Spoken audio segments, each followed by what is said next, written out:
TV. There's a number on the bottom of the screen. We have with us a number of guests. If you want to join in with the discussion, just dial the number and call us, and we'll speak to you, inshallah. If you have any questions, you can also dial the number. Today, I'll be joined by three guests, inshallah. Firstly, we have with us one of our most popular guests. He is Tahir Beg, who is a certified chartered accountant. Along with, we have all the way from Canada, Sheikh Dawood Butt. And lastly, we have a Dr. Yasser from emergency medicine in one of the hospitals in the UK. So I would like to welcome our first guest, Dr. Tahir Beg. Assalamu alaikum wa rahmatullah. Bismillah ar-Rahman ar-Rahim. Assalamu alaikum.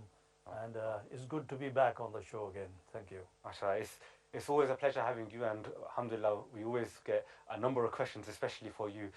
Just to let the viewers know, Tahir Beg is a certified chartered accountant, and he's a specialist in taxation and small businesses. So if you have any questions regarding taxation or small business, or if you are self-employed, feel free to call in and ask your questions. But Brother Tahir, I believe you have quite a bit of information that you've brought for us today, haven't you? Yes, Umar, you know, when we first started the show, I didn't realize that how concerned people were regarding the financial implications of this pandemic that we are having in the UK. And our idea is really to give them some sort of information so that they can take it easy. I mean, it's not an easy time for anybody, but the government, the UK government, has come up with a number of schemes to help people who are employees, who are self-employed. So I will go through those with you and hope that is available for them. And we very much hope that financially they will be reasonably, you know, it's going to be hard, there's no doubt about that. Inshallah, you know, we as people of faith, we are strong in our iman, and we should keep that and see what help the UK government is giving to us. Yeah. Okay, so you've brought some slides with you today, haven't you? Well, let's have a look at the first slide. Yeah. And this is the coronavirus job retention scheme. So if you could have this slide on the screen. And this is really, Umar, for the benefit of people who are employees and who have been furloughed. That means they have been told by their employer that they can no longer work. So they are staying at home. And when they are staying at home, the employer can actually pay them up to 80% of their salary, up to a maximum of £2,500. So that's the first thing which is available. Of course, there are a number of terms and conditions which apply. The PAY system, you must have been on the PAY system on the 28th of February, sorry. Could you explain what the PAYE system is? A PAYE stands for pay as you earn. So somebody who is working for you is your employee. The employer by law is obliged to deduct the tax and the national insurance. And that is what you call PAYE system, pay as you earn. So if a person or if an employer is receiving pay slips, is likely that he's on the PAYE system. That's right. And by law, the employer is obliged to give him this PAYE pay slips. So he can see how much tax and national insurance is being deducted. But let me make it very clear that the maximum you will be able to get is from the government is £2,500. If your employer decides to give you more, then he can do that, but he will not be reimbursed for that. For example, if somebody was on, you know, £40,000 a year salary, the employer is not going to give you £40,000 because he is only going to get a maximum of £2,500 from HMRC, and that too he will get in June. You know, and the process, I've been told, is going to start from the 20th of April, the registration. So let's lower the salary a little bit maybe. Yeah. So let's say somebody's on £24,000 a year. Yes. They receive £2,000 a month. That's gross. Okay. Yes. So so they get up to 2,500. No, 80% of 2,000 will be £1,600. So they will be paid £1,600 by the employer if the employer wants to go for the 80%. If the employer is a generous employer, his cash flow is healthy, he wants to give them up to 2,000, he can do that. But as far as HMRC is concerned, they will only reimburse him up to 1,600 plus the employer's national insurance contributions and the minimum amount for the auto pension scheme. Okay, I believe we have a call on the line. Just before we take the call, inshallah, I would like to remind all the viewers at home, feel free to join in with the discussion or call in with your questions. Tahir Beg is here with us throughout the entire show, inshallah. If we can take our first caller. Assalamu alaikum, Brother Ali from Manchester. How are you today? अस्सलाम वालेकुम अल्हम्दुलिल्लाह brother मुझे question करना है Sorry, could you just speak a little bit louder, please? मुझे question करना है ताहिर साहब से जी मैं काम करता हूँ जी एक स्टोर पे तो जब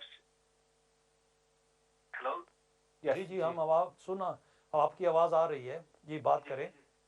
तो मुझे क्वेश्चन ये है कि मैं एक स्टोर पे काम करता हूँ तो जब से ये हुआ है कोरोना का तो मैं घर पे ही हूँ 21 डेज हो गया मुझे क्योंकि मेरी वाइफ प्रेग्नेंट है और मुझे खुद भी वो चेस्ट का इन्फेक्शन है जिसके लिए आस्मा को इंजेक्शन वगैरह लगता है तो मुझे 21 डेज हो गए घर पे तो मुझे कॉल की मेरे बॉस ने कि आप वापस काम पे आओ तो कोई इतना सीरियस मसला नहीं है। मैंने उनको एक्सप्लेन किया कि मेरी वाइफ भी प्रेग्नेंट है तो मैं भी नहीं हूँ ठीक, मुझे एडवाइस है डॉक्टर की तरफ से कि आप रेस्ट करें तो मुझे डाउट है कि वो मेरे लिए मैंने अप्लाई नहीं करेंगे जो स्कीम है गवर्नमेंट की।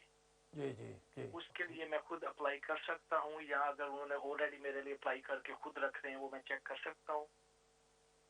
जी हाँ। Okay. Just to translate for the viewers, Brother Ali has called in and he's asking a question. He has been home for about 21 days with a number of health problems. Also, his wife is pregnant, so we do ask, may Allah make it easy for her and grant you a blessed, righteous baby. He's asking, he's got these health problems and obviously his wife is pregnant. His employer is requesting for him to go back to work. So should he go back or is there a way around this? What advice can Tahir give? And I'll pass the question to you, inshallah. Yes, Umar, the situation is what he is saying is he's not been furlonged. Furlonged means that the environment is such where you cannot work. In his particular case, he's actually on what we call statutory sick pay. So that's the condition that will apply to him. He's taking obviously precautionary measures. So he will be claiming statutory sick pay. As far as his employer is concerned, if the environment is right, he's allowed to come back and work. But for his own safety, he is taking precautionary measures. So he's not a furlonged worker. So this legislation of furlonged worker does not apply to him. He will be eligible to what we call statutory sick pay. Yeah. But at the same time, he might be entitled to claim other benefits like universal credit. He can go ahead and claim for that. But I can tell you the whole process is very long. I was just hearing today that over 1 million additional people have applied for universal credit during these last 3-4 weeks. So it's going to be a long process. But along with that, I believe the government, they have made certain allowances, for example, like an advance payment, so where people don't actually have to wait the whole period. Yeah, yeah. So I'm guessing it's always worth the people, if they do require the support or the help from the government, they do certainly apply for it. And Absolutely. The sooner they do it, the better it is for them. Yes. Okay. So can we look at the slide after this as well, because there's a lot to cover. The slide after that, who can claim, and you know this relates to the brother as well. Businesses, of course, if he was working for a shop and the shop had to close down, the shopkeeper could actually apply for reimbursement of 80% of the wages that he has paid. I mean, sole traders. You know, somebody could be a barber shop, so they've had to close down. He had 2 or 3 people working for him. It would apply to them as well. Partnerships, including limited companies. And this is interesting because, Umar, if you have set up a limited company, and people have done that, you are the only director of that company, you are also entitled to be furlonged and receive 80% of your regular salary. Now, the regular salary does not include dividends, because people, you know, for tax reasons, have been claiming salary and dividends. But your salary, as far as 80% is concerned, the calculation is based on your regular salary. And regular salary could include regular overtime as well, but not your dividends. Okay, I believe we have another caller. Yep. Just before we take the call, I would like to remind the viewers at home, feel free to call in on the number on the bottom of the screen. I'd like to remind you also that we are live on Iman channel, Huda TV and Iqra TV and on social media. So feel free to call in and ask your questions. Brother Tahir is with us all the way to the end of the show, inshallah. I would like to take the next caller. Assalamu alaikum, Brother Tanveer. How are you? I'm good, thank you. Can I ask a question from Brother Habib? Actually, I just got the first answer of first part about the limited company and the employee, and I'm trying salary and I'm a single director. So my second part is, should I wait for the government grant for follow this salary, which is maybe we can get next month, but or should I apply for the universal credit? What is the most beneficial for me? Okay, just stay on the line, Brother Tanveer, in case Brother Tahir has some question for you. Yes. Sure. So what Brother Habibi said is that he set up a limited company. He is the sole director and he was getting a salary. Now he is having to stay at home. So he's effectively a furlonged worker, which is correct. Brother Habib, supposing you were getting a salary of £2,000, now that you are furlonged and you are staying at home, you will be able to get a salary of £1,600. That's 80%. That's the gross amount I'm saying. Of course, tax and national insurance will be deducted as per normal. This is going through your payroll system, and you will be getting the net figure in hand. To answer your question, do you wait? No, you should claim your salary on a monthly basis as regular. The government system is coming online on the 20th of April. On the 20th of April, you will be able to make your first application, and after that, every 3 weeks, you'll be able to make the application. The government, from what I have been told, my sources tell me that the refund will come as a lump sum, and that refund you will get in the early part of June. So by June 2020, you will get your 3 months salary, because this scheme is operational from the 1st of March 2020, and it is valid for 3 months only, currently, as we speak. Yeah. I hope that answers your question, Brother Habib. Sorry, I think I said Tanveer early on, but my apologies. Thank you very much, Jazakallah. Okay. Thank you, brother. So can we move on to the next slide? So this answers brother's question actually. Who can complain? Who can claim? It's employees who have been furlonged, but once they are furlonged, they are not allowed to work for that same employer. You know, if somebody can work from home, then he is not furlonged. For example, in my case, I'm an accountant. I can actually do a lot of my work from home. So I'm not furlonged. While I might not be going to the office, I can actually be producing or doing the accounts or the tax work from home. So I'm not furlonged. If you are furlonged, that means you should not be working for your employer. Yeah, you could be doing other things. You could do voluntary work, and these days there is a lot of demand for voluntary work because of the NHS demands that we have. You are allowed to do that. You could do your own Quran studies or voluntary studies. That's fine, but you're not allowed to work for your employer. And Omar, if I might say, sometimes people have two jobs. Morning, one job, part-time job, they're doing something. If you are furlonged from one job, doesn't stop you from doing your other job. You can carry on working with that other job. Okay, I believe we have one more caller on the line. Let's take this call, and just before we take the call, I'd like to remind all the viewers at home, feel free to join in with the discussion or call in with your questions. The number is at the bottom of the screen, and we are live on Huda TV, Iman channel, and Iqra TV. I would like to welcome our next caller. Assalamu alaikum, Brother Rashid. How are you? Walaikum salam, I'm fine. No, Rashid, my name is Bashir. Bashir, my apologies, Brother Bashir. That's fine. What's your question, brother? मैंने पिछली दफा भी सवाल किया था, तो मेरा ख्याल में उनको समझने में थोड़ी मिस्टेक हो गई थी, तो जब उन्होंने आंसर किया तो वो मेरा फोन ऑलरेडी बंद हो चुका था. यानी कि मेरे से मिस्टेक में गलती हो गई. नहीं, आपसे नहीं, जो आंसर करते हैं उनसे गलती हो गई. ठीक है. जी बताइए, क्या सवाल है आपका? मेरा सवाल ये है कि मैं किसी कंपनी के लिए जॉब करता हूँ, मैं ऑनर नहीं हूँ, ठीक है. मैं किसी जॉब कंपनी के जी, लिए जी। हाँ जी आप जॉब मुलाजमत करता हूँ और वो बिग डिलीवरी करती है पिज्जा की, ठीक है।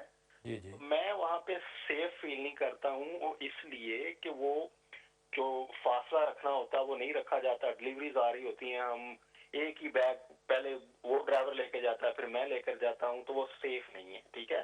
तो मुझे फैमिली भी कह रही है कि आप नहीं काम पे जाएं। तो अगर मैं फर्ज करें काम पे नहीं जाता और मैं उनको कहता हूँ, और वो कंपनी बंद नहीं है, इवन उस कंपनी का एक बंदा डाई भी हो गया किसी और शहर में, तो अगर मैं नहीं जाता तो क्या मैं इंटाइटल हूँ कि मैं वो क्या कहते हैं कोई बेनिफिट ले सकूं कभी मैं वो पर।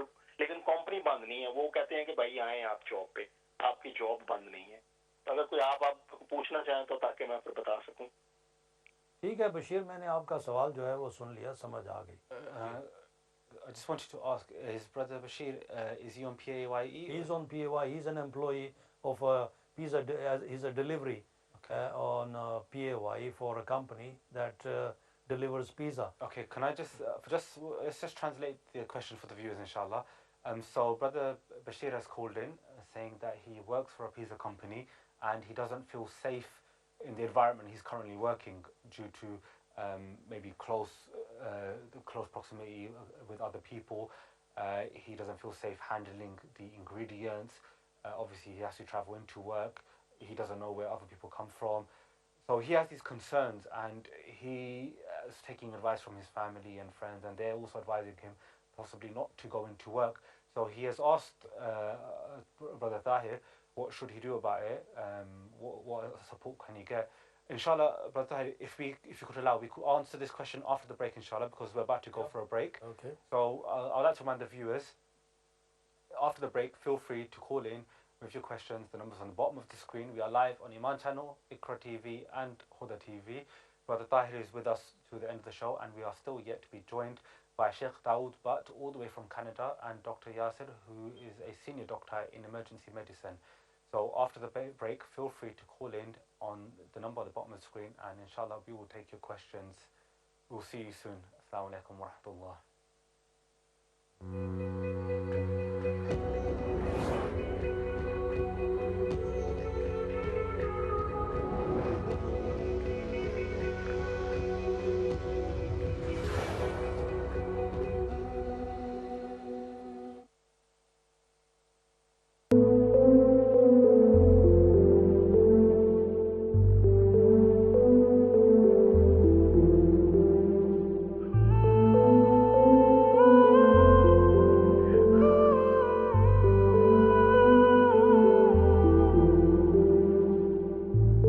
They told me that I'm crazy, who you praying for? They told me there is nothing, who you looking for? Stop doing what you're doing, cause there is no hope. Just come with me, I'll show you what's behind your door. And they showed me all kind of lies. My eyes were like, yes, I was mesmerized. But deep inside I know that there's a better world.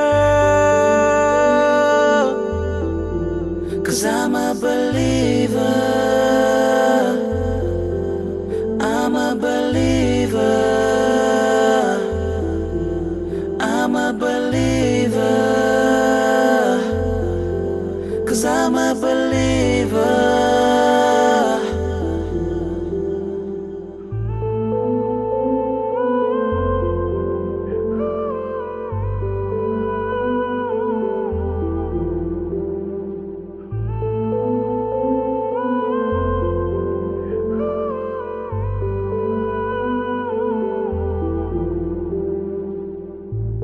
They told me that I'm wrong and that they are right. They told me think again cause I don't see any signs. Stop doing what you're doing cause there is no more.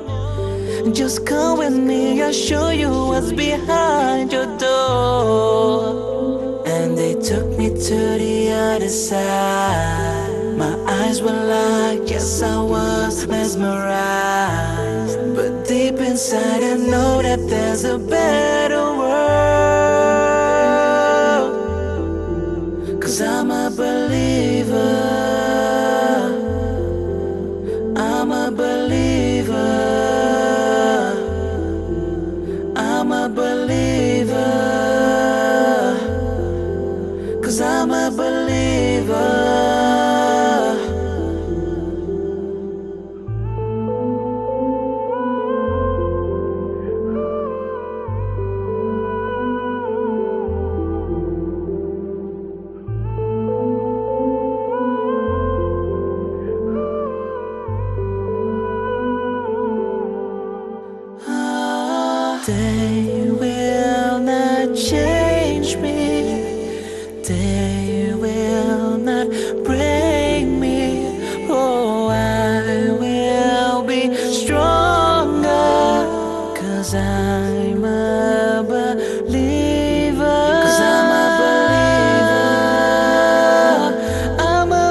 my Allah, you are my Lord. I bow to you, Allah. Oh my Allah, you are my Lord. I bow to you, Allah. Oh my Allah, you are my Lord. I bow to you, Allah.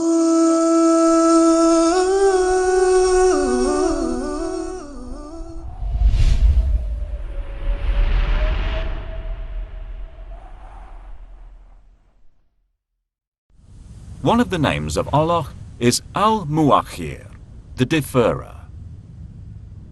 This name always appears with Al-Mugadim, the expediter, as these two names are a complementary pair.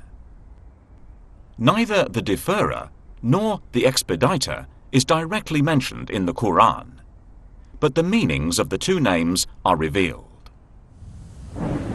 The deferrer refers to Allah delaying our punishments.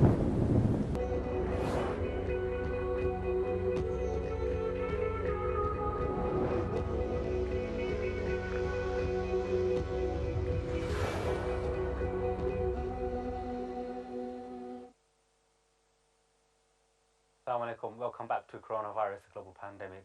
Alhamdulillah, we have been with you over this time, helping you guys at home, and obviously the viewers have also been helping us by meeting a number of panelists, and me personally, I have benefited greatly from this. Just before the break, we had a caller asking a question about they work in a pizza shop and they feel uncomfortable or unsafe working in those conditions, and they were wondering what they can do about it. Before we go to answering the question, we do have two more panelists joining us inshallah today later on. We have Sheikh Dawood Butt all the way from Canada, and we also have Dr. Yasir, who is a senior doctor in emergency medicine.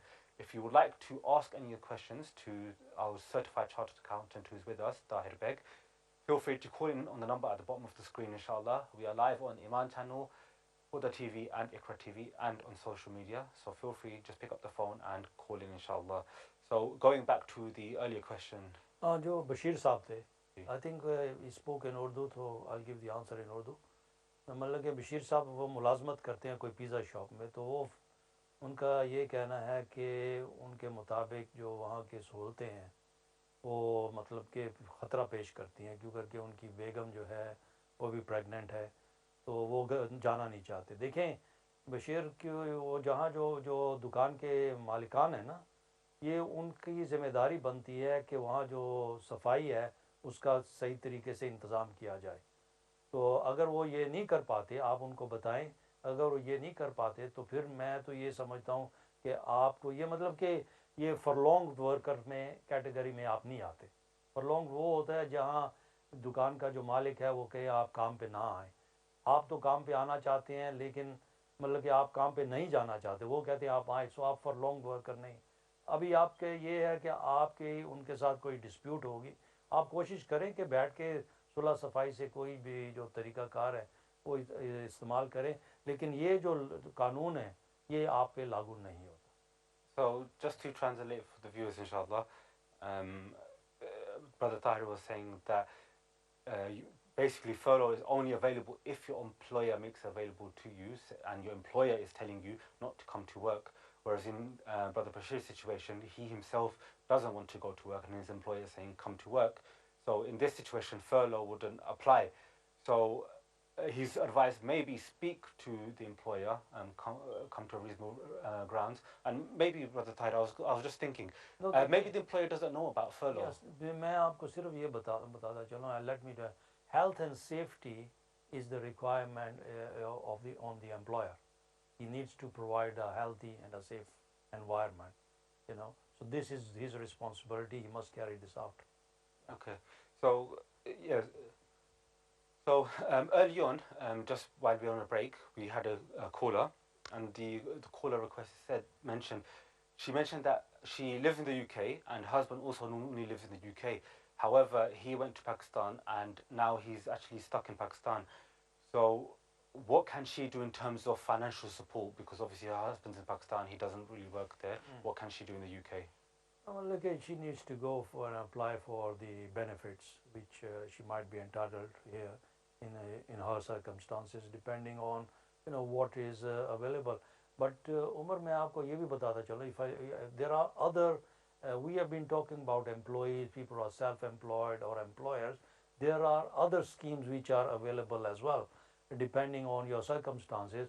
I mean, one of the things I say to all my clients, for example, if they've got loans or mortgages, they should write to their lenders and tell them to defer the mortgage payments until such time as they are back working on a full-time basis where they can afford to make the repayments.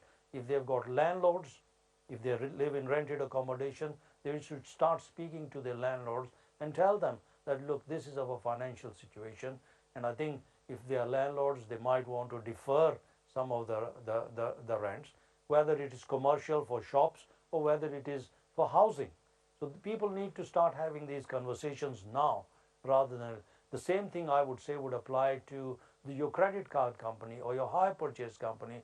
Let them know that we will not be able to meet these payments now because currently, you know, our earnings have gone down, or we have our businesses we have had to stop. Cash flow is tight, and the banks have also been told to be a bit more lenient. You know, if you've got an overdraft facility, speak to your bank manager, tell him to extend it, that, you know, you need a holiday from the loan repayment so that you have more time, and when things improve, hopefully they will improve going forward, then you will start making those repayments. So these government schemes are also available. Okay, I believe we have another call on the line. We have Brother Naeem. Just before we take the call, I'd like to remind the viewers at home, feel free to call in on the number at the bottom of the screen. You can ask your question. You can ask your questions anonymously as well if you don't feel comfortable giving your name. Let's welcome our next caller, Brother Naeem. Assalamu alaikum, Brother Naeem. Alaikum salam. Yes, how are you and what's your question? Good, alhamdulillah. No, my question is, I've not been well for last 3 weeks. Been working, 29 hours a week and been out of work for last 3 weeks. Do I qualify for any benefit? Okay, firstly, I would like to ask Allah that Allah grants you shifa, a quick and speed recovery, inshallah. And So Brother Naeem, what he is saying is he was a very hard-working person, 29 hours a week, and now for the last 3 weeks he's not been working. Brother, I would like to ask you, have you been furlonged by your employer? Has your employer told you not to come to work? I think we've lost a phone call. All right, okay. Well, if that is the case, if his employer has told him not to come to work, that means he's been furlonged, then the employer can pay him up to 80% of his salary. Now, if he is working 29 hours a week, he's entitled to it. Even though he's not working 40 or 35 hours, he is still qualifying. As long as he was on the PAYE system, then the answer is yes, he would qualify.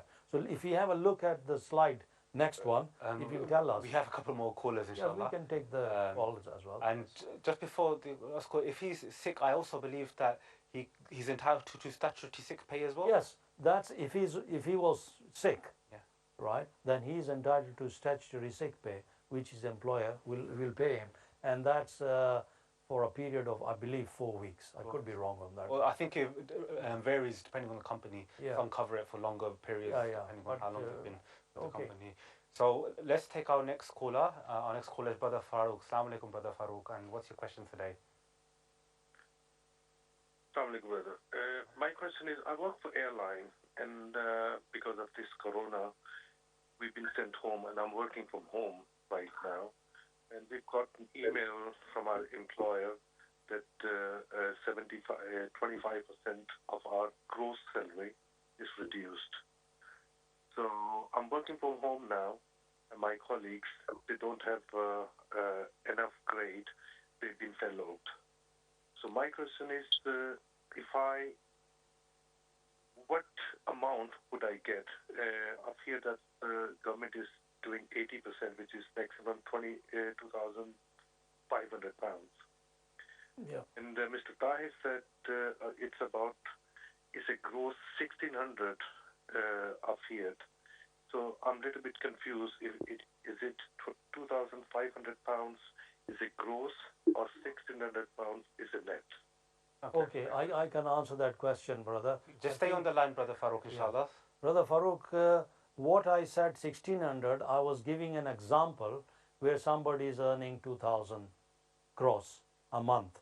Then furlonged, if he's furlonged, 80% of 2000 will be 1600. Now, if you are getting a higher salary, if your salary was higher, then as far as your employer is concerned, up to £2,500 plus the employer's national insurance, that amount he will be reimbursed by HMRC. If he wants to pay you more than that, then the answer is he can do that, but he will not be reimbursed for that. But I can tell you one thing more. If you are having to work from home, then you are not furlonged worker at all, because then you don't qualify. For a furlonged worker, one of the conditions is that you should not be able to work from home. But the good news for you is, because you are working from home, any additional costs that you incur, because you are working from home, additional electricity, gas or something, you will be able to claim for that. Or there is an HMRC standard rate of £6 per week for working from home. You will be able to claim for that. I hope, Farooq, that answers your question. Okay, I believe we have our next guest who's ready with us. Okay. I'd like to welcome our next guest. He is Sheikh Dawood Butt, all the way from Canada, coming to you live on Iman Channel, Iqra TV and Huda TV. If you wish to call in, maybe for a discussion or a question, feel free to call in on the number at the bottom of the screen, inshallah. Let's now welcome our next guest, Sheikh Dawood. Assalamu alaikum, Sheikh. Alaikum salam wa rahmatullahi wa barakatuh. How are you, Umar? Wa alaikum assalam. Very well. Good to see you. Alhamdulillah. Alhamdulillah, Sheikh. Are you self-isolating? Are you social distancing? What's your situation right now? So, because of the current situation, I have been forced into the corner of my bedroom in front of a number of different screens and large spotlights, forcing me to teach online. So technically, I don't even have the ability to go anywhere, even if I wanted to. So, Sheikh, how's your local community reacted and dealt with in terms of, because I believe the situation in Canada is where obviously non-essential places have closed. So, for example, the masajid have probably closed. So what's it like? How has the community reacted with the masajid being closed? Well, it was very interesting. At the beginning, it was more a rebellious type of reaction, where Muslims were like, no, we're not going to abandon the masjid. We don't care what people say. We're going to keep going to the masjid. We'll do what it takes in order to stay a little bit of a distance away from people. But, you know, it was a very emotional reaction from people that developed even after that. So we had like a split. There was like a divide in our community of people who thought, you know, it's important for us to keep going to the masjid and maintain the prayer in the masjid. So regardless of what is being said by health authorities, we're still going to go ahead and do what we need to do. Over some time, that shifted though, alhamdulillah. So the community eventually, through education, and that's what's important. That's really what I wanted to share with us today, and what I've been sharing with many other imams across Canada in our meetings, is that our community members need education, and they need to understand how and what Allah subhanahu wa ta'ala wants from us, and how the Prophet sallallahu alaihi wasallam encouraged for us to deal with certain circumstances. So it now has shifted into a more normal understanding of the situation, but at first it was very interesting. It was dealing with, like, you know, a lot of the older community that or community members that felt, no, we don't care what you have to say, and you're a lot younger than us, we know better than you. And then subhanAllah sort of transitioned into you know, them recognizing that even as the imam who has the key to the masjid, you're not going and opening the door and entering because you know that that's better for the greater good of the community. So, mashallah, you know, now that you have educated some of the uncles as well, what is going to be the long term? You think once people get used to getting all the information on their laptops and at home, do you think they will start coming back to the Islamic centers or to the mosque, or will they expect you to deliver this to their homes, which you have been doing up to now? Yeah, I think people will come back immediately. To be honest, look, Allah subhanahu wa ta'ala put something in our hearts for the masjid, right? And as much as we're benefiting from the luxury of our homes, people can't wait to leave home. And especially when it comes to the masjid, you know, it's a place where the community comes together. It's a place where we We share snacks and treats with each other. Our children get to run around and enjoy themselves. So I think people will honestly flock to the masjid. And a simple example, to prove this point is, a few days ago, I had to go into my office at the masjid to get something. And I thought, you know what, everyone's been asking me, go to the masjid, open the lights, turn the mic on, and recite some Quran for us. So I actually did that, and I live streamed it. And the reaction to that was amazing. Like, people were in tears. Community members were messaging me. A brother even messaged me, a good friend of mine, and he said he called his father right when I was live streaming. And his father was crying so much, he couldn't even speak to him on the phone. He told his dad, he said, you know what, I'll just call you back later. And then when he did speak to him, he realized that, his father was watching that live stream. And it was just because he gets to see the inside of the masjid and he gets to, listen to the Quran being recited in the masjid, he felt that, I need to get back into this. And so I do think that community members will come right back to the masjid. In fact, they'll probably come back even stronger, inshallah. MashaAllah, yes. Sheikh, you're right. You don't know what you've lost, or you don't appreciate what you've lost until you've actually lost it. And especially those who are the regular in the masjids for their 5 prayers or for Jummah, when you're unable to go to that gathering, it's this feeling you can't really explain, especially when you're attached to the masjid. And I ask Allah that He allows us to bring this closer to us soon, inshallah. And Sheikh, I'm guessing that Ramadan, the masajid will also be locked in Canada? Well, it's looking like that right now. So we have been discussing with other imams, how Ramadan is going to look like this year. It seems as though most of the masajid will be closed, and so we'll have to come up with a different solution and strategy. Can I ask you one question? Some people are asking, I say, well, because of Taraweeh, masjids are going to be closed. Will we be able to read Taraweeh from home if the Imam is reciting? Can we follow the Imam by, staying at home, watching him on the television or even on your laptop? What's your reaction on that? So your question is it permissible to do that, or will we be encouraging people to do that? No, yes, is it permissible, first of all? So here in Canada, the imams have discussed this, and the majority of us are of the opinion that it is not permissible for us to do that. There's a number of things that we have to take into consideration. First of all, as I'm streaming here right now, I know that there's a delay, right? So you might be hearing me a few seconds later. So technically, we wouldn't be following the imam precisely as we would see the imam doing things. Also, there's the risk of, the sound and the video streaming cutting off. Plus, there's the distance of the congregation. You're not really joining the congregation, so there's pocketed little... Sorry, apologies, Sheikh Dawood, for interrupting you. We're just about to go for a break, so inshallah, if we can resume after the break, inshallah, we'll give you a call back then, inshallah, Sheikh, okay? Yeah, that's a very serious question, that. It's a concern of a lot of people. Jazakallah, we'll come to you after the break. So we'll go back to Sheikh Dawood after the break, inshallah. Make sure you join in with us. We'll just come back after a small break, inshallah. Feel free to call in on the number on the bottom of the screen. We are live on Iman channel, Huda TV and Iqra TV. We'll join you after the break, inshallah. Assalamu alaikum wa rahmatullah.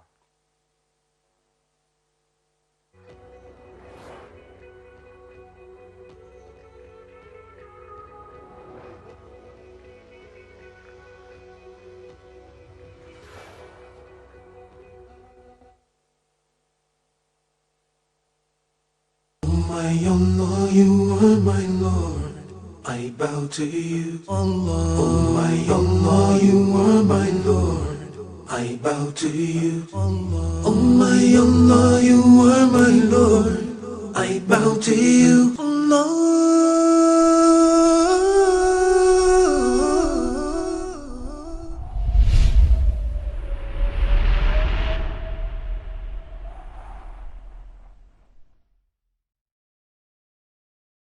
يسبح لله ما في السماوات وما في الأرض الملك القدوس العزيز الحكيم. All that is in the heavens and all that is in the earth glorifies Allah, the King, the Holy One, the mighty, the wise. In Arabic, the word Quddus derives from the root letters that convey the meaning of purity. This name relates to his divine perfection and transcendence above any deficiency or reliance upon anything. هو الله الذي لا إله إلا هو الملك القدوس السلام المؤمن المهيمن العزيز الجبار المتكبر. He is God, besides whom there is no other deity worthy of worship. The King, the Holy, the One free from any defect, the Giver of security, the Watcher over creation, the Almighty, the Compeller, the Supreme. Another meaning of this name refers to Allah being the possessor of blessings and generosity. Blessings come to us in many ways. Our food provides us with energy and sustenance for the body. We have been given long lifespans, so we can perform righteous deeds. Our wealth is blessed when we use it to achieve good things. All blessings upon mankind come from Allah, and all that is blessed returns to Him. Oh my Allah, you are my Lord, I bow to you. Allah. Oh my Allah, you are my Lord, I bow to you. Allah. Oh my Allah, you are my Lord, I bow to you. Allah.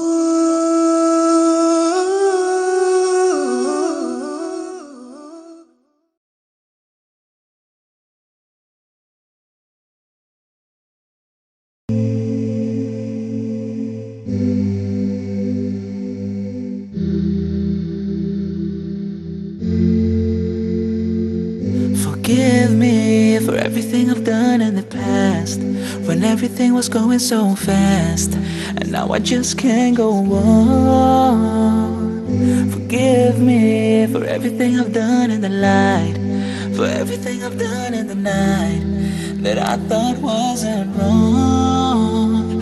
But I know that you are really loving, you are really caring. I can't.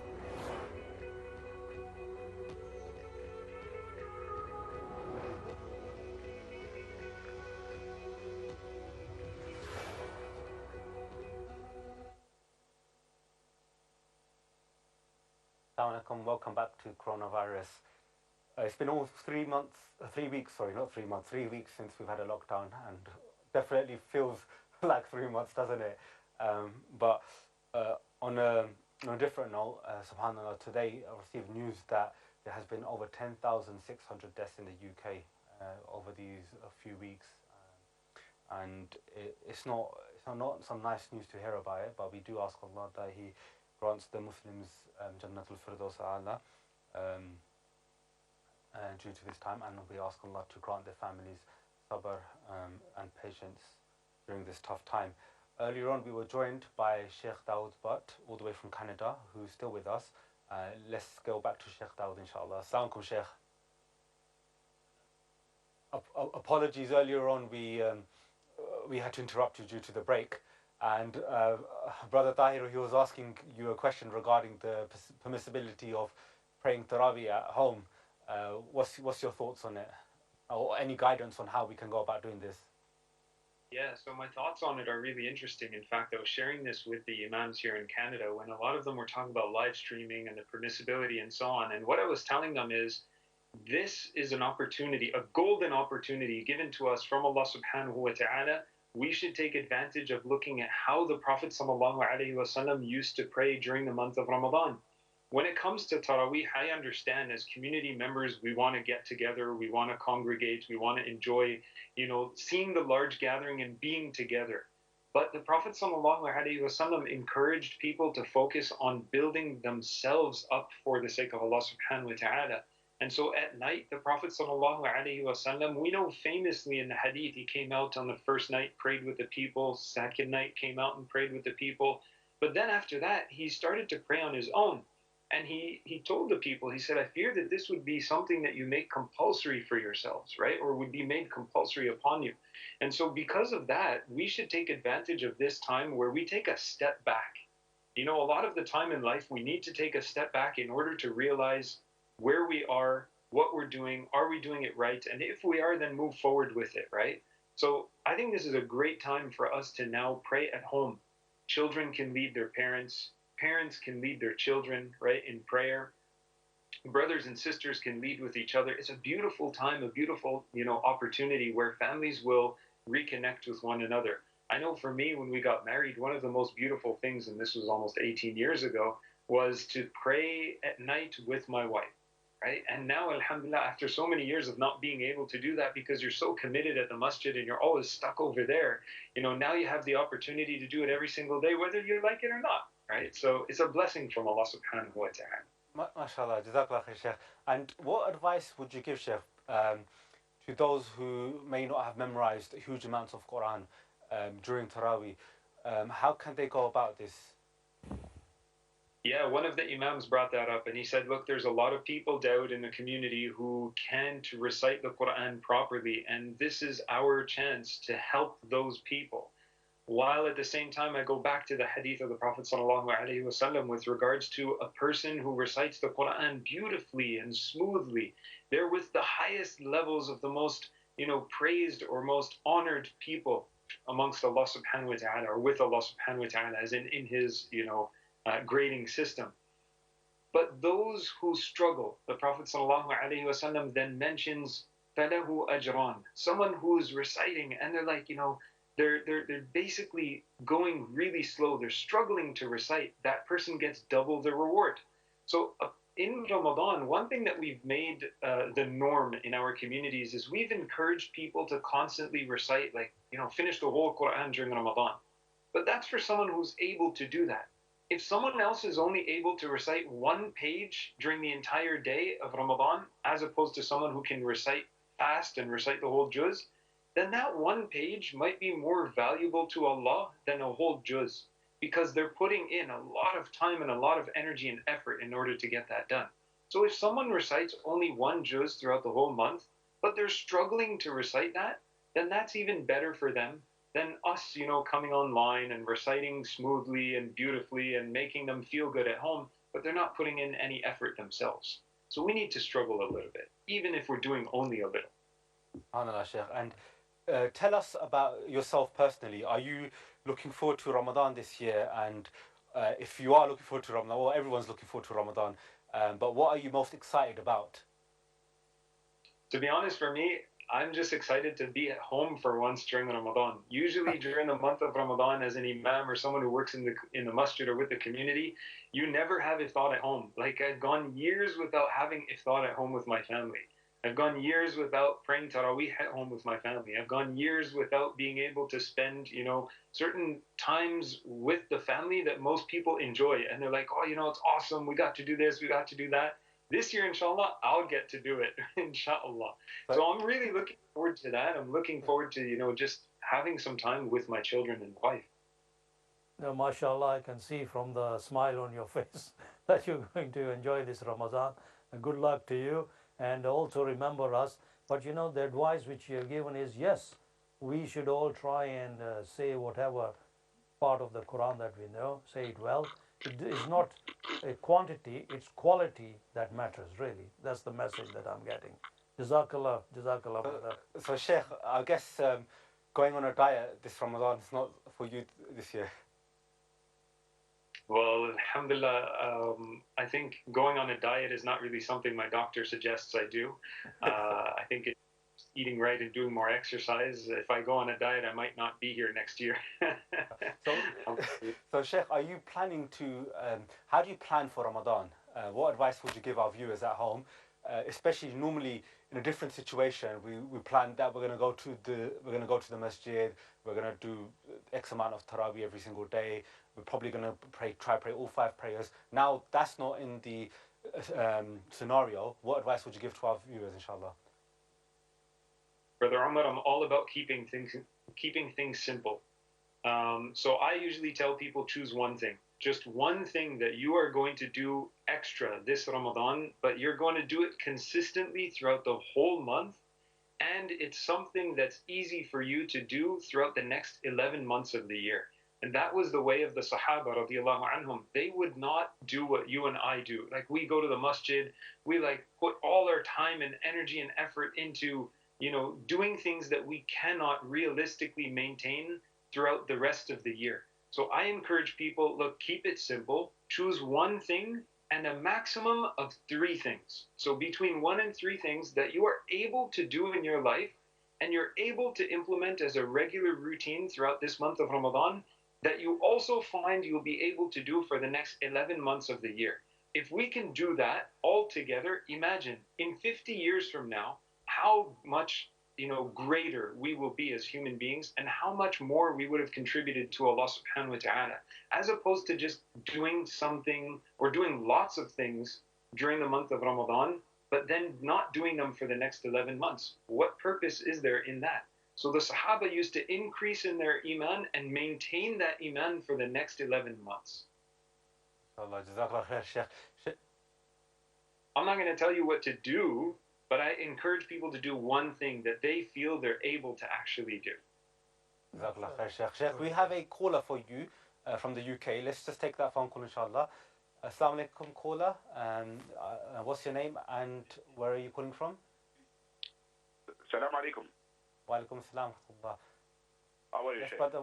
Alhamdulillah, I'm good, thanks you. What about yourself? Wallahi, alhamdulillah. If I tell you something, I don't know if it sounds strange to you, but something Hadith Rasul sallallahu alayhi wa sallam is nothing strange. I didn't know this, Sheikh. Yes, brother? Yes, I said, if I tell you something, it must be, probably you think it's strange, but it's nothing strange. Oh, okay. What's your question, brother? It is, I will give you I'll give you my word, inshallah.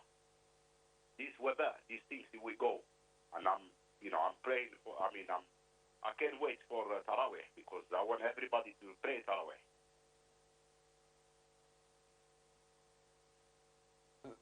Sorry. I think we've got a really bad connection, and unfortunately we've lost the call. But Sheikh, sorry, Sheikh, we couldn't get the call quite clearly. But any last advice, last parting words, inshallah, for our viewers at home? Yes.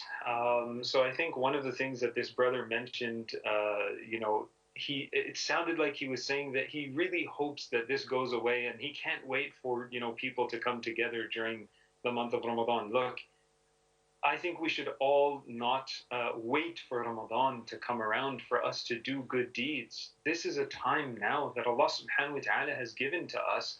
Use it now. Like, people wait all year for Ramadan. Yes, it's good to long for it, to wait and desire for Ramadan to come. But what guarantee do I have that I'm going to reach the month of Ramadan? Allah has given us the opportunity now. Most people are at home. They get to do their work. Like, I spoke to one of the board members at the masjid the other day online, and he was saying, alhamdulillah, he gets to do his work at home in his pajamas. That's great. The time that we would save traveling, going to work, and coming back, we're saving on it. So use this time now to connect with Allah subhanahu wa ta'ala. Develop a routine in your life that you're doing 1 or 2 extra things that bring you closer to Allah. And through that, we'll start to let go of this dunya. Allah subhanahu wa ta'ala doesn't change the situation of a people until they change themselves. And I remember on this show a few days ago, Mufti Ismail Menk was mentioning that, right? And so it's important for us to try to change ourselves now. Take this opportunity. I have no guarantee that I'm going to live to see tomorrow. So why not use today? And that's what's important for all of us, inshallah. Jazakallah khair, Sheikh. Sheikh, we were going to say goodbye, but we have one more caller for yourself, inshallah, if we could take the call. Assalamu alaikum, caller. What's your name and what's your question? My name is Samar. My question is, during a Taraweeh, can I open a Quran and read from Quran during my Taraweeh? Is that permissible? Okay, Jazakallah khair for your question. Did you hear the question, Sheikh Daud? Yes, I did, yeah. Okay. So that's a really good question. And this is the time where, alhamdulillah, see, community members are finally asking, can I do this myself? And that's what's good. The Prophet ﷺ wanted us to take our deen in our hands, as in, don't do what you don't know is right or wrong, but take from the sunnah of the Prophet ﷺ and do it. When it comes to Taraweeh, which is not a compulsory prayer, it is permissible for you to hold the Quran in your hands, or even if you have like a tablet or your phone, but I would say put your phone in airplane mode so you don't get any notifications while you're reading from it. Have your Quran app open or your Mus'haf, and you can recite from your Quran during the Taraweeh prayer. Just don't do it in the compulsory prayers, but you can do it at home with your family. So no one really has an excuse like, oh, I didn't memorize the whole Quran. You could just simply open it up and recite from it. Jazakallah khair, Sheikh. We would love to hear from you more. Unfortunately, we're running out of time, inshallah. But may Allah Azza wa Jal bless you and your family and your work. And inshallah, Allah allows us to see the month of Ramadan. Jazakallah khair for your time. Really, really appreciate it. And thank you for the advice. Very useful. Jazakallah khairan to both of you. And may Allah subhanahu wa ta'ala protect you and your families and make it easy for all of us to get through this together. Ameen, Ya Rab. Ameen. Inshallah, we'll speak to you soon, Sheikh. Take care of yourself. Assalamu alaikum wa rahmatullah. MashaAllah, that was Sheikh Dawood Butt, all the way from Canada, who joined us. Alhamdulillah, we had it was a great insight into, MashaAllah, yes, very useful. And a great insight into life of an Imam as well. I would like to remind the viewers at home, feel free to call in on the number at the bottom of the screen. We have our certified chartered accountant, Tahir Beg, with us. He is expert in small taxation, small businesses, and self-employment. But before, I'd like to remind the viewers, feel free to call in. And at the moment, we've got one more caller. Let's take the call, inshallah. Assalamu alaikum, caller. What's your name and where are you calling from? Abdul Razak Nizami from Edinburgh. MashaAllah, Abdul Razak. What's your question, brother? We've got a small business of private hire cars, and we've got quite a few of them. And we had a partnership with my wife. Our business is a partnership. And what's happened now? All my cars are came back, and we don't have any other source and things. And we're waiting for the HMRC. What's to happen? And we need to claim for that, or just it's done with themselves. And might be the 25th of April or something. They're coming up. Okay, I think I got the gist of the question. Just stay on the line for us, inshallah, brother, in case brother needs some clarification. So, brother, what you are saying is that you are running like a minicab partnership in partnership with your wife, and now because of the situation, the business is effectively come to a stop. Now, you are classified as self-employed. If your wife was a partner, she is also a self-employed person. You are also a self-employed person. Each one of you is entitled to a claim from HMRC. They will actually contact you directly as long as you have been in business and you have filed your tax returns for 2016, 17, 17, 18 and 2018, 19, and your profits on average have been under £50,000, then the revenue can give you up to £2,500 per month. So that means the claim normally is for 3 months, March, April and May. That's £7,500 each. That could be the maximum entitlement that you could receive from HMRC. You will get as a lump sum, sometimes in June. So, but the figures, you must have filed all your accounts and be up to date. As long as you have done that, the revenue will work out the calculations and they will contact you. I hope that answers your question. Yes, brother? I think we've lost the call. Okay. Okay, he's still here. Okay, yeah. I hope that answered your question, brother Abdul Razak. And may Allah make it easy for you. We have our next guest ready for us, inshallah. Our next guest is a senior doctor in emergency medicine. He will be joining us in just a few minutes, inshallah. So just before we go to him, I wanted to ask you, so a lot of companies, they're not offering furlough to their employees, but they are offering something called like voluntary deductions of either a deduction in your hours or a deduction in salary. What advice would you give to employees? Well, you have to look at their contracts of employment.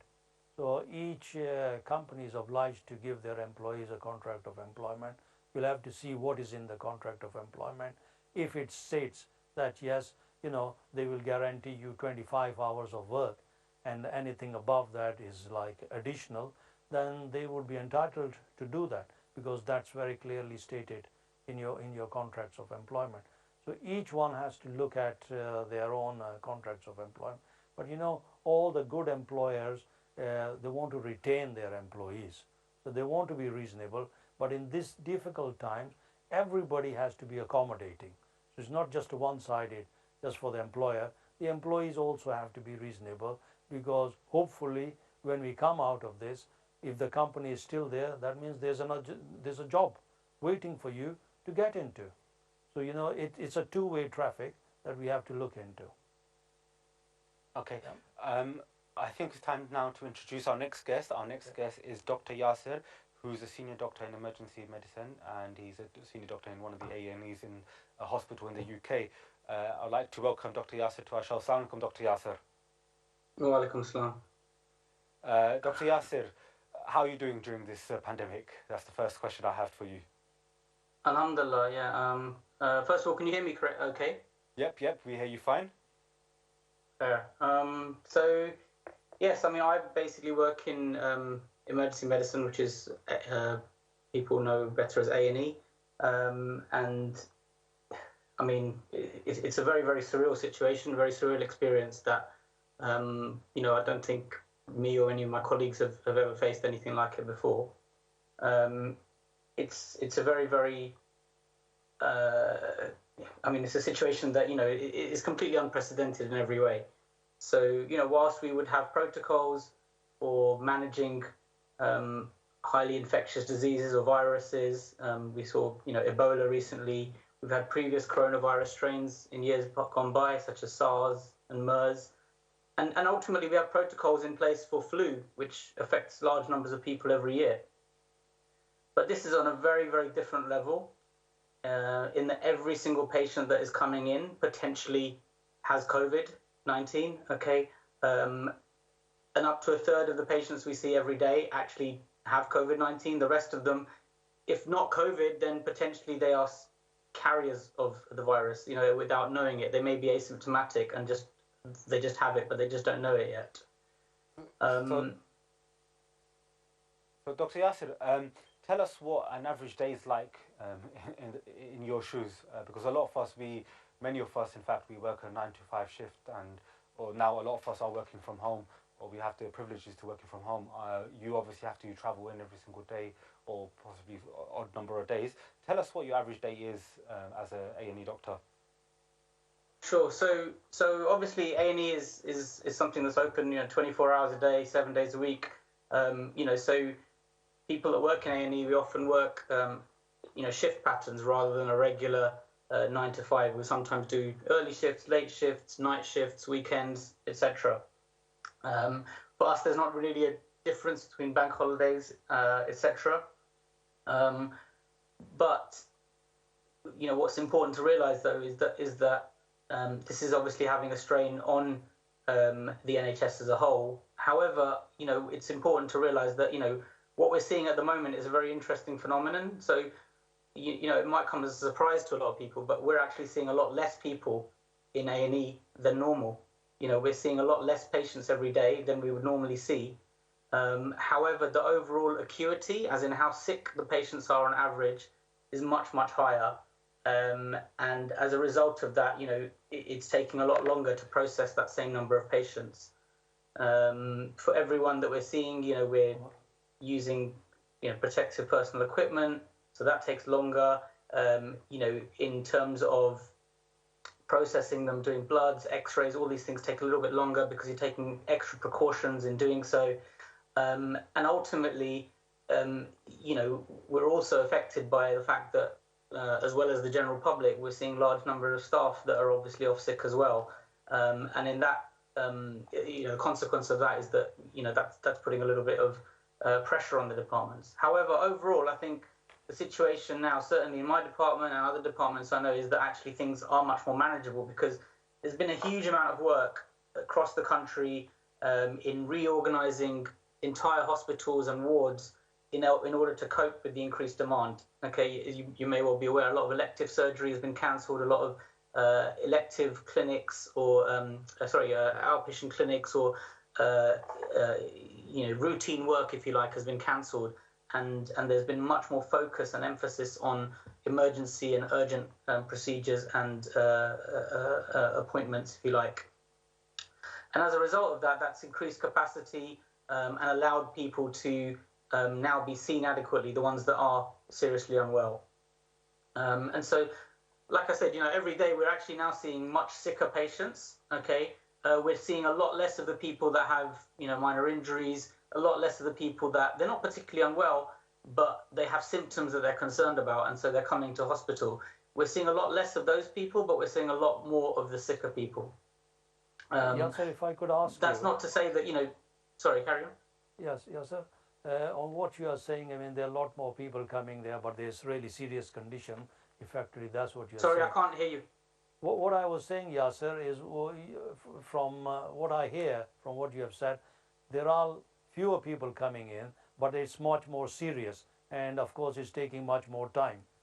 But my question, today I was reading somewhere that they were saying that there are a lot of people who are affected by this coronavirus who are really from the ethnic minorities, black and ethnic minorities. Is that the case in the hospital where you are? I mean, it's a correlation that has been noticed and lots of different reasons have been proposed for it. It's difficult at this moment in time to be able to say, that there is definitely a clear link. However, already, people are talking about this. As you may well be aware, several of the NHS workers that have passed away so far, a few of the first ones were all Muslim, were all from ethnic minority backgrounds, and therefore, obviously people are asking about that link. Now, it's important to realise that there may be different reasons for this. It might be the location in which they're working. It may just be that these people just happen to be in the wrong place at the wrong time. It may be that there was another report today saying up to a third of the patients overall affected are from Black, Asian, ethnic minority backgrounds. And so, again, it may be something related to the areas that they're in. We're seeing a lot more COVID in the populated areas, and we see a lot more ethnic minorities in highly populated areas in the big cities, etc. But equally, it has been suggested that actually maybe there is a link. Okay, and one of the things that a lot of medical professionals have been talking about is potentially the link between vitamin D. Now, I don't know if that's true or not, but a lot of my colleagues and myself, we started taking vitamin D supplements in order to maybe give us more protection. So to explain about where vitamin D becomes important, essentially we gain a lot of vitamin D from dietary sources, but also from sunlight. And so people that have more pigmented skin or darker skin, they have a lot of something called melanin in their skin. And melanin kind of acts like a little bit of a sunblock. It reduces certain ultraviolet rays being absorbed into your body, and as a result of that, your vitamin D levels can end up being lower. It's an interesting thing that obviously has been proposed. It's impossible to say whether this is true or not, but certainly one thing that I've been saying to people that I know is that I don't think there's any harm in taking vitamin D. If anything, it may, if it gives you a bit of protection, then that's fine, but again, it's impossible to say that there's a definite link at this moment in time. So, Dr. Yasser, do you also recommend take advantage of the sun during this sunny period?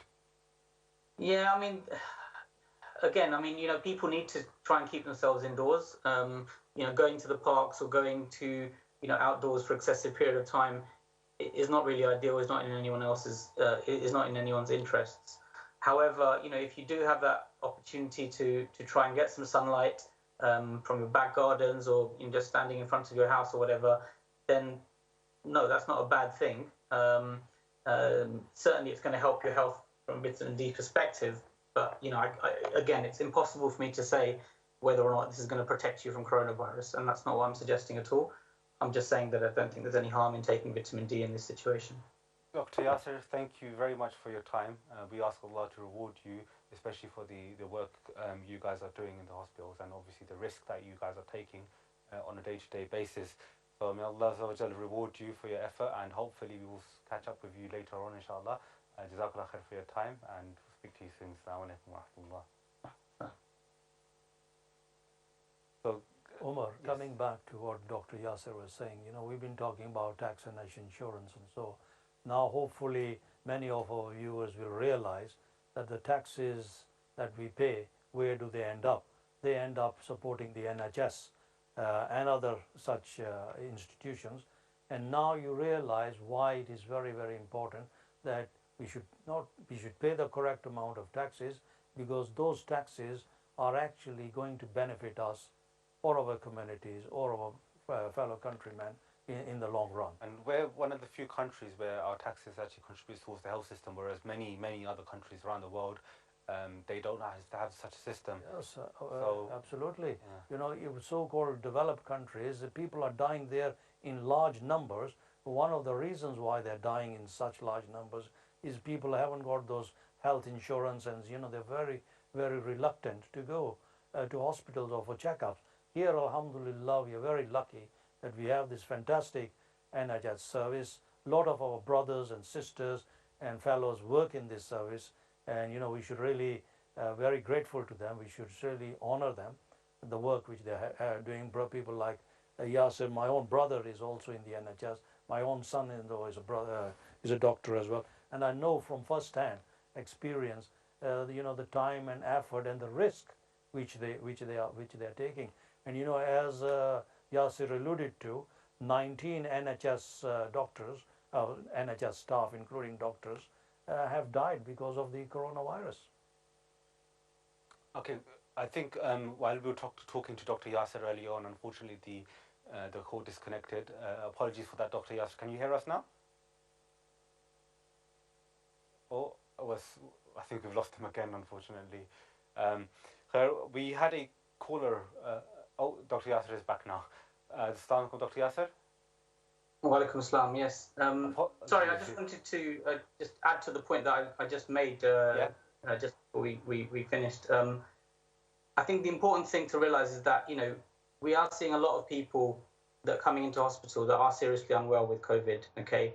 And, whilst the advice is obviously to isolate yourself at home with fever, with cough, actually, if you are having more significant symptoms, particularly if you're vomiting uncontrollably, you're becoming very dehydrated, you're not passing urine much, but most significantly of all, if you're having difficulty with your breathing, okay, then it may be more appropriate to go to hospital, okay? Certainly, we're seeing people that are very, very short of breath, not necessarily even realizing how unwell they are. And that is ultimately one of the main reasons people need to be admitted into hospital, if they are significantly short of breath. And if that is the case, then often they will need supplemental oxygen if their oxygen levels end up being low. But I think the key thing I wanted to emphasize really was that whilst we're seeing even very young people that are very unwell with COVID, actually the unseen sort of people that are suffering in this are the people that don't have COVID but are scared of going to hospital as a result of their fear about catching coronavirus and things. And I think it's very important to realize that people, if they are seriously unwell, that they don't sort of let their doubts persist. Okay, they can obviously still ring their GPs. GPs are still available to call. People have this perception that actually It's impossible to even get hold of a GP at this moment in time. But obviously, if they do need advice, then they can ring 111, they can ring their GP and get that advice. But if they are seriously unwell, particularly with breathing problems, then obviously they shouldn't hesitate to going into hospital. But also, we're seeing people that are letting themselves become extremely unwell, extremely dehydrated, extremely sick from that perspective, and are ending up in kidney failure. People with appendicitis, their appendix is bursting or perforating because they've delayed going into the hospital despite having severe abdominal pain or being severely unwell. People that may have had a little bit of mild dehydration that could have been corrected with some fluids, people that are now ending up on dialysis because their kidney failure has got so significant. And therefore, I think it's important that people realize that if they are really, really unwell, that actually they do seek medical advice either from their GP or from 111, rather than allowing their symptoms or doubts to linger as a result of a perception that a hospital is not going to be able to cope with their health condition. SubhanAllah, Jazakallah khair for that advice. We really, really appreciate that, and I'm sure the viewers at home have appreciated that. And Dr. Yasir, I would like to thank you again for your time. May Allah reward you abundantly, and your colleagues who are working ever so hard at the NHS. And we can imagine the risks that you guys are taking on a daily basis. So may Allah reward you for that. And obviously we ask Allah to keep you safe and your family safe during this time. It's a pleasure having you, and inshallah we will speak to you again soon. Assalamu alaikum. Alaikum assalam. So, Umar, one thing we did get from what Yasir was saying is NHS is open, and it's not just open for coronavirus. If you've got other complications, then contact them as per the usual manner. And I think he gave the number 111. Yeah. You need to.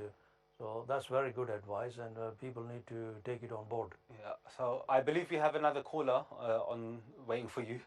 Really? I'd like to remind the viewers at home, if you wish to call in, ask your questions to our certified chartered accountant, feel free to call in the number at the bottom of the screen.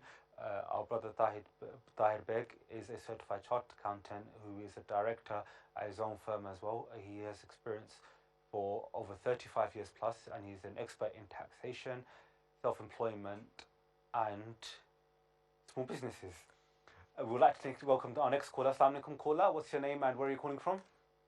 Wa alaikum salam wa rahmatullahi wa barakatuh. My name is Fatmata and I'm calling you from London.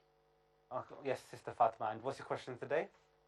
I work for an agency. I do support work. Okay. I've got a child who has an underlying health problem, and because I'm agency, I go from place to place to cover my shift. So if I want to, I'm worried not to contract the virus, and because it's vulnerable. So if I want to stop working, what would be my stand in these circumstances? So, Sister Fatma, just to clarify, so you're an agency worker, and which field is this in? Support work, health and social care. Health and social care. And are you still working? I'm on isolation for 2 weeks, which my agency said they will be paying. I'm going to be paid for, because somebody that I've been working with is being tested positive. So I've been asked to self-isolate for 2 weeks, which I am at the moment. But I'm very concerned to go back after that isolation period due to my son's health condition. If I stop working because of that, what would my stand be? What is my position? Yeah, that's what I want. Okay, we ask Allah to grant you a speedy recovery, quick recovery, and your son as well. And we ask Allah to make your affairs easy. And I'll pass the question over to Brother Tahir now. Yes, Fatima, from what I understand, you are an agency worker, and as far as the agency is concerned, they still want you to come and work, which means you are no longer furlonged. You're on 2 weeks, so presumably either they have been paying you your full salary, or if you qualified for statutory sick pay, then they would be paying you the statutory sick pay. If you are scared to go back to work, and it's understandable, then I'm afraid as far as the employer is concerned, what you are saying, if they are providing a clean environment, health and safety issue, they're providing you with the protective equipment, then really there's not much else the employer can do. And if you decide to leave on that basis, then it is really your choice. You will have to give them your termination notice and vacate. And then after that, yes, you need to apply for the social security benefits, whether it's universal credits or other benefits which you would be entitled to. You need to go through the process. But I can tell you one thing, as far as universal credit is concerned, there are over 1 million additional people who have really applied for this, and it's going to take you some time before you get any benefit. So that's my advice to you. Yeah. So just would like to remind the viewers, inshallah, Brother Tahir Beg, he is here coming to you and giving you advice as an accountant. He's giving you general advice. He's not telling you to leave your jobs. This is not his advice. If you do need further advice or further legal advice, we would advise you to go to your local council. You have the Citizens Bureau, or maybe professional legal advice, or maybe even the DWP, Department of Work and Pensions, where you have benefits such as the universal credit and whatnot. They too can also provide you advice, inshallah.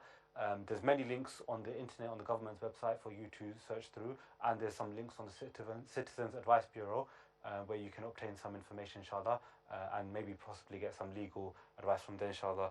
But we've just got a few minutes.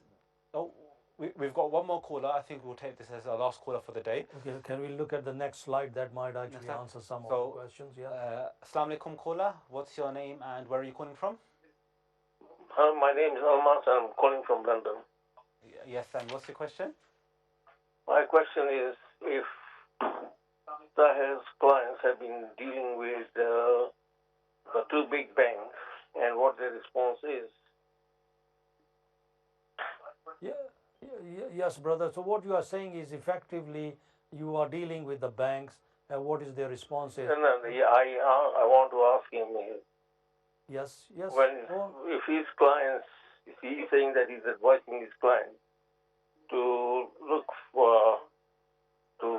talk to the banks, I just want to know whether. So sorry, we didn't quite understand the question. Could you repeat that again, please? I think he wants to know if there is a loan, or if there is a mortgage, if there is an overdraft. I said, yes, talk to your banks. The idea is to talk to your banks before the banks start talking to you. You can advise them what your situation is, so they are ready for you. And as far as the banks are concerned, the government is actually encouraging them to be a bit more reasonable and accommodating. But each one needs to look at their own particular case. So I would advise people, if you're not able to pay the mortgage, if you're not able to make the loan repayment, your bank should know that in advance, and you should be able to give them a reason why you are not able to do that. If there is no business, there's no cash flow coming in, so you're not able to make the repayment. That's a very valid reason. But as I said, the bank, there is a loan facility which is the government is going to guarantee 80% of that loan. You might be eligible to apply for that loan. There are obviously terms and conditions for that. So that's why you need to be talking to your bankers or your lenders and letting them know now, rather than waiting for the next 2 or 3 months and then telling them when you are really already behind your payment. So you need to, and that advice applies to everybody, you need to be speaking to your suppliers, you need to be speaking to your bank managers, you need to be speaking to your mortgage lenders now, and come to some sort of an arrangement with them whereby they can either give you a loan repayment holiday or defer your payments to a later date.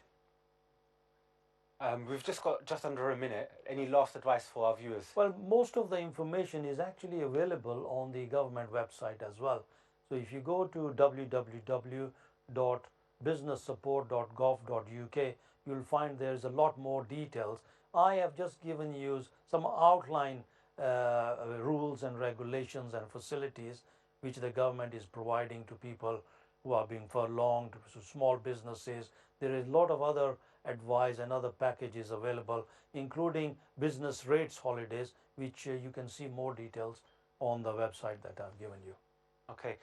Jazakallah khair for your time. Once again, I think many of our viewers have benefited from your expertise, and inshallah we hope to have you again as our guest on our show again. Inshallah. And to our viewers at home, we are live every Tuesdays, Thursdays and Sundays at 8:30 p.m.